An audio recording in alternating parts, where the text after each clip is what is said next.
Welcome to Whispers to a Bride, where we talk about the stuff no one else is talking about. We are going deep on the emotional aspects of getting married, the stress, drama, and turbulence that affects your own sense of identity and your closest relationships. We are talking about what it means to be a bride and how to navigate this sacred time with more grace and ease. I'm your host, Kara Gassabay. As a life coach and therapist, I'm going to be sharing super practical tips so that you can not only rise to the occasion of your wedding, but also your life.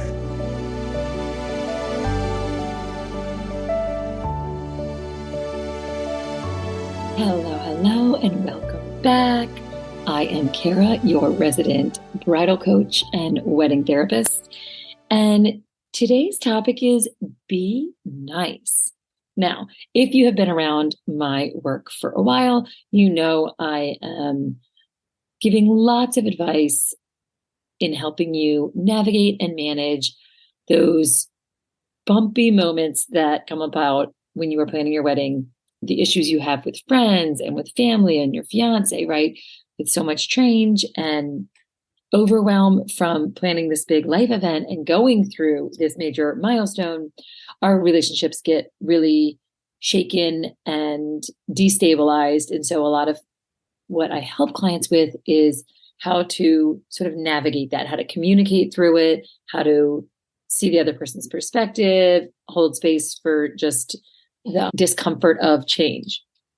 But I want to circle back and remind you that in order for any of that to work, right, in order to sort of bring more peace to your wedding planning experience as you're dealing with vendors, as you're dealing with hiccups and disappointments and budget issues and demands from your mother-in-law and confusion from your friendships, we need you to first and foremost be nice to yourself.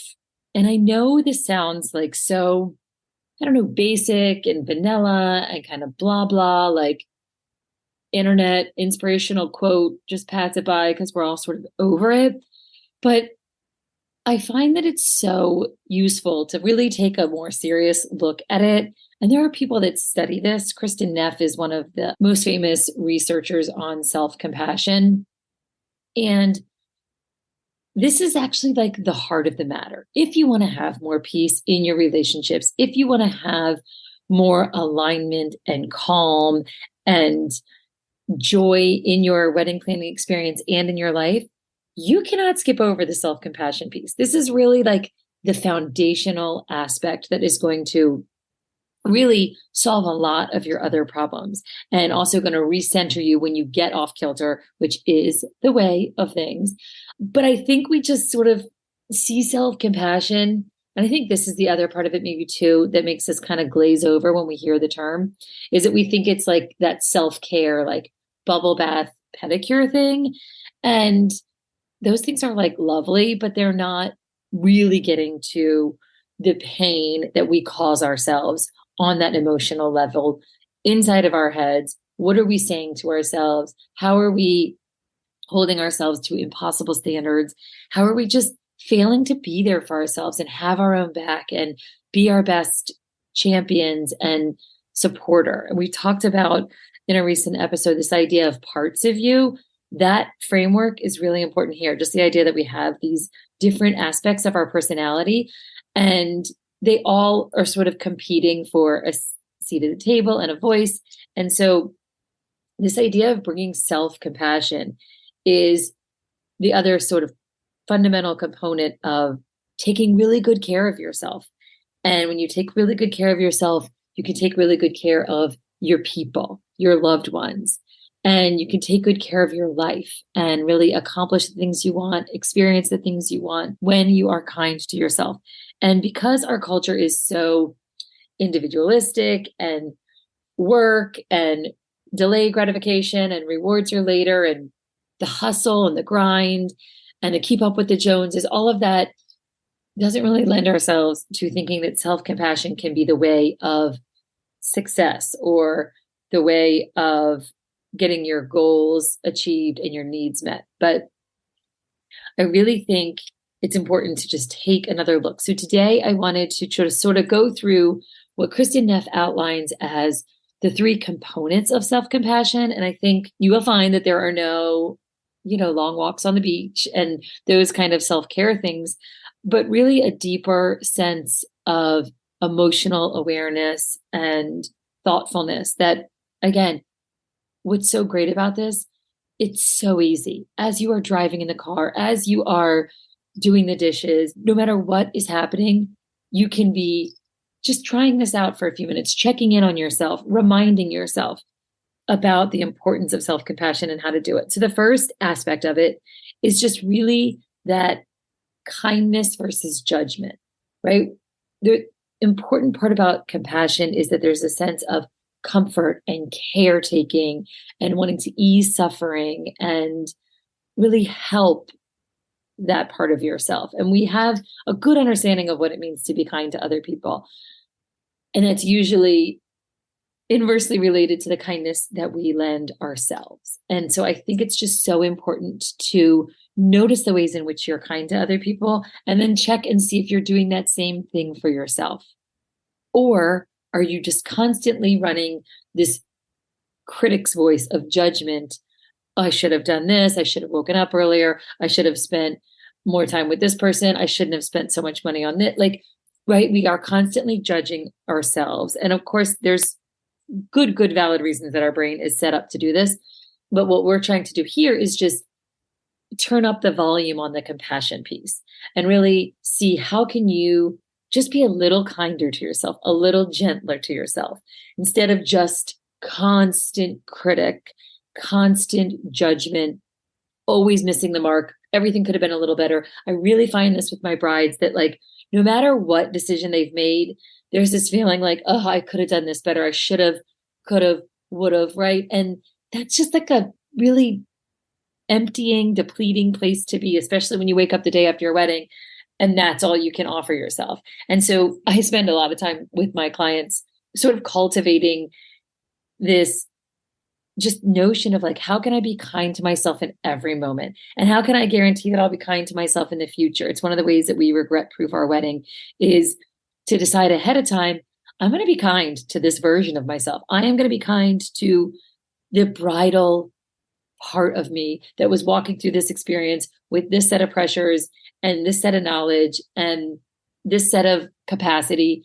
And I'm going to look back and decide that like she did the best she could. And I think that is just such an easy reminder, is saying to yourself, I really probably did do the best I could in that moment. And of course, now I'm wiser and have more information and more insight when you look back at things. But just extending that kindness to yourself in any small moment is so huge.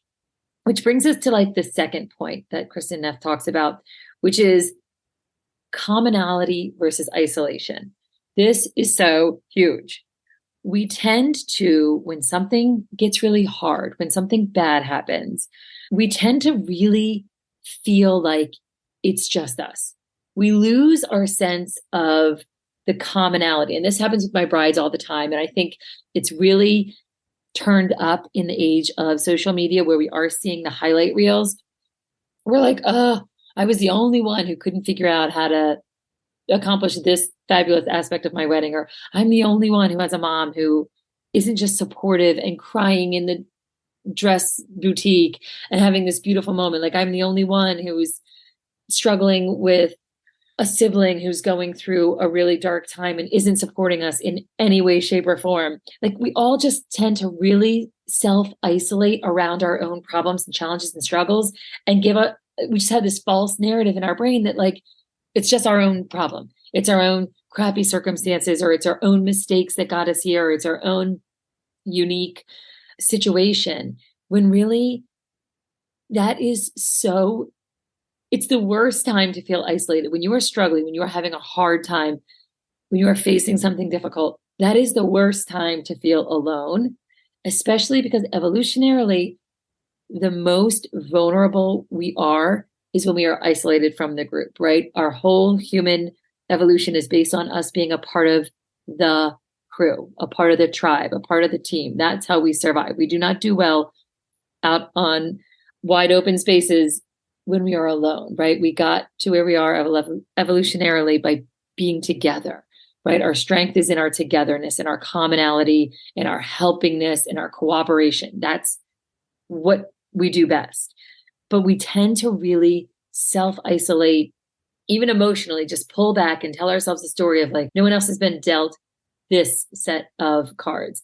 And no one else quite can get how tough this is on me, or how much I've screwed up, or how much I'm suffering, or how overwhelmed or confused I feel. And I'm telling you, that is one of the core reasons that I started this business, is because the bridal experience gets to be so weirdly lonely when it's such a common experience.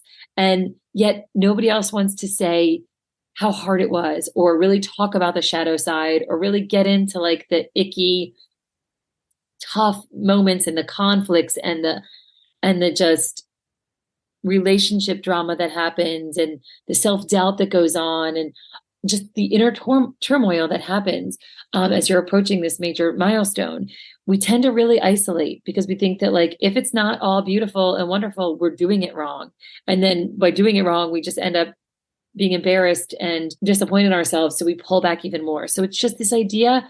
I think this is one of the really key parts of it, is you are not alone in this. Whatever you're going through in your bridal experience, in your marriage experience, there are more people that share that with you than that don't.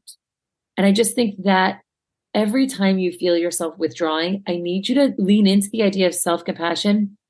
And that can look like sending one text, reaching out to one person, saying one truth, and then watching the like moths to a flame, the people that will come in and validate that experience and validate that truth, validate that vulnerable expression of suffering that you're having and overwhelm that you're having. And it will immediately remind you, you are not alone. It will pull you out of that isolation. So I think every time you want to just think that this is just a you thing, I want you even just to remind yourself, Kara told me that this is not a me thing. I am not alone in this. Other brides have experienced all of this. And that should just sort of buoy you a little bit emotionally, make it not so punitive and specific to you. It's part of your common experience as a bride, and then more largely as a person. Sometimes we get really offended when life doesn't go according to plan. And then we realize, oh, that's just what life does, right? It's 50-50. It's good and bad. It's the way of things. It's not personal. I'm not suffering because I did something wrong and I deserve to feel crappy. It's the way that wedding planning goes. Oh my God, it's a roller coaster. It just really is. And it's also the way of the world. It's the way of parenting. And it's nothing that we signed up for. It's nothing that we thought it would be. We didn't Pinterest or pray or plan for this, but it's the way of it. And once we return to that knowledge, we can be so much more self-compassionate because we didn't do anything wrong. And the third aspect is bringing that mindfulness to the whole equation. And that's just, instead of over-identifying with whatever issue is coming up and whatever thoughts and feelings are coming up, and then trying to quickly solve for them, which I see my brides doing all the time, like playing whack-a-mole with all of their problems and issues. It's so critically important to just have some mindfulness around it. Watch the feelings, be with the feelings in a really intentional way to let them show you what they need to show you, to really feel what it's like to experience the suffering. And again, it sometimes feels like we don't need to just feel the suffering because we feel it so much, which is why we're trying to solve for it. But be with it and then be in compassion of it, right? Like having your own, witnessing yourself, be like, wow, I'm really upset. Wow, I'm really disappointed. So for the example, like when your friend isn't coming to the bachelorette party or something, instead of, we often want to go right into action mode. And we think that that's because we have felt the emotion and now we've got the solution, but you really didn't feel it if you didn't sit with it and acknowledge the pain and just let the feeling be there for a minute. The problem with emotions is when we don't let them be there for a minute, because we go right to trying to solve them, they're going to come back. They're going to be unresolved. They're going to carry that emotional baggage into the future. And we can really bring a sense of mindfulness. Wow, watch. Wow, that hurts so much more than I thought it would. Wow, I don't know why she did that. What did I do to deserve this? Right? Like, let the emotions come up. This is a good time for like journaling. Just really, really give yourself, even if it's only 20 minutes, to be like, I am going to sit here on this couch, not even move, not eat something, not watch something, not vent, just hear my own thoughts and feelings about the situation and not do anything. No action, no reaction, just experiencing the devastation, the overwhelm, the hurt, the disappointment, the confusion, the offense, just all of that stuff, feeling it, watching it. And then there's that part of you, right? That's just the watcher, the part of you that isn't devastated, that isn't hurt, the part of you that is just watching the other part of you go through all of this. And that's a really cool space to be in, because you reminds you that you are bigger than just the emotional storm that's happening. It's really a great reminder of your expansiveness, of your bigger consciousness, of the part of you who can weather this storm, right? Instead of that part of you that's really devastated and just wants to clap back or regain your footing, or even the score, all of that stuff. Prove yourself, show that you're right, whatever it is. I think it's so important when you just bring a little bit of mindfulness. And mindfulness is just watching yourself, just letting the thoughts go by, again, putting them on paper, just doing something to let them express themselves without solving for them, making yourself right or wrong, or taking any action yet. And that just is so natural when it's other people. We'll show up to hear our friend vent. We'll pick up the phone when someone's grieving, because we know that there's not much to do except just listen and witness. And we forget that we could do that for ourselves. We don't really give ourselves that kind of focus very often, because we just want to solve our own problems and move on.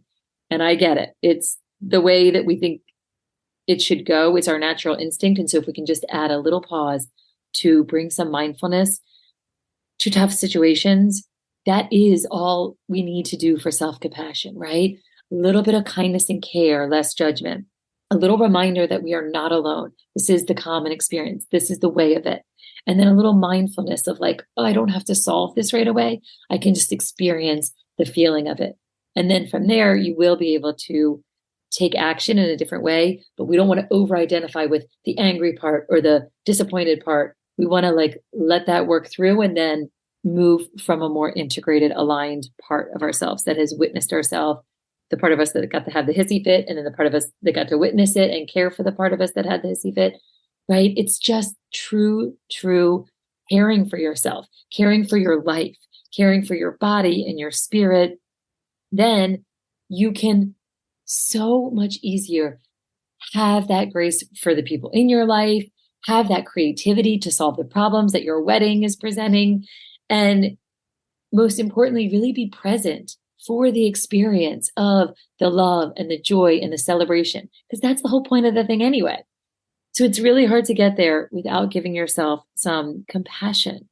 And I know you have it in you. It's just, if you need a sign, if you need permission to do this for yourself, consider this your permission. Consider this your mandate. Consider this part of wedding prep, is having moments of self-compassion where we are just being like, oh, wow, this is hard. And it's hard for all brides. And it's not just me. And all I have to do is witness that it's hard, love myself through it, not judge myself, not criticize myself as much. Again, we're not looking for perfection.